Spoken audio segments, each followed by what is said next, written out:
聖經約伯記10章第7節，其實你知道我沒有罪惡，並沒有能救我脫離你手的。約伯受苦，佢喺神面前嚟到去述說，佢話你知道我冇犯罪。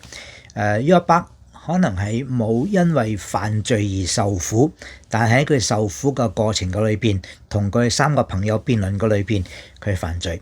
求主幫助我哋真係曉得知道，我哋嚟到神嘅面前，我哋要求神常常監察我哋嘅心，真係俾我哋知道我哋冇罪惡喺神嘅面前。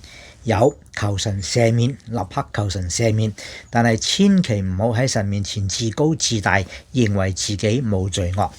因為有好多係隱而未現嘅過錯，你犯咗，我做錯，自己可能都唔知道。但係當神嘅聖靈光照嘅時候，我哋就知道我哋嘅過錯，向神求神赦免。我係鄧英善牧師。